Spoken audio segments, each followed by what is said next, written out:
በትዳር ውስጥ ሳይጋጩ አብሮ ለመኖር ከባድ ነው።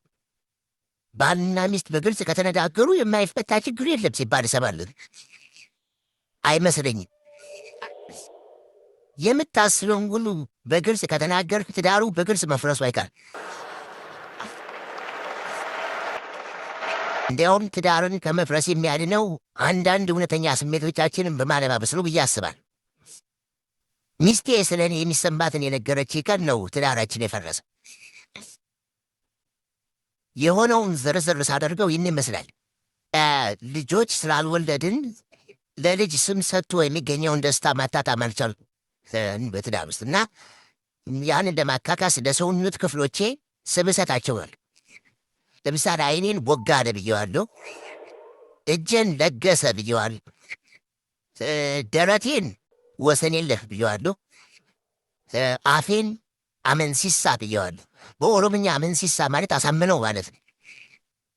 መላው ሰውነቴን ደግሞ ባይፈርስ ብዬ ሰይሜዋለሁ።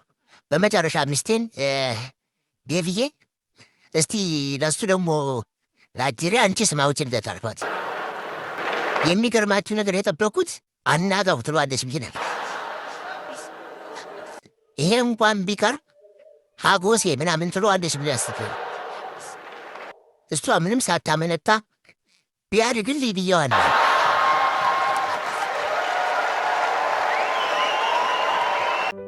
ለመጀመሪያ ጊዜ አሜሪካ እንደገባው የተቀበለኝ ዲያስፖራ በየነ ይባላል።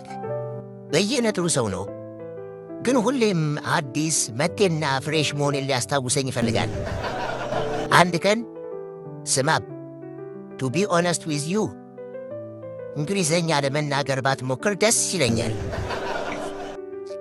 እንግሊዘኛ ስትናገር እንደ ግዕዝ ነው። የምትፈልገውን ነገር ጥርት ባለ አማርኛ ለእኔ ንገረኝና እኔ ጥርት ባለ እንግሊዘኛ አስተረጉምልሃለሁ አለኝ። አብሮ ለመኖር ስል እየመረረኝም ቢሆን ተስማማሁ። ከዕለታት አንድ ቀን የሆነ ፈረንጅ ካፌ ገባን። ባሪስቷ ዋት ካን አይ ጌት ፎር ዩ ስትለኝ እውነትም እንደ ግዕዝ ነው። አሁን ሳስበው ዋት ካን አይ ጌት ዩ ስትለኝ በየነ ወደ እኔ ዞሮ ምን ትፈልጋለህ እያለችን በዝንጅብል የተቀሸረ ሻይ እንደምፈልግ ንገራት አልኩት። በየነ ወዲያው ወደ ባሪስቷ ዞሮ ካን ዊ ጌት ዋን የዝንጅብል ሻይ ነው አልከኝ አይደል? አዎ አልኩት። እኔ የምልህ ለምን ሌላ የረባ ነገር አታዝ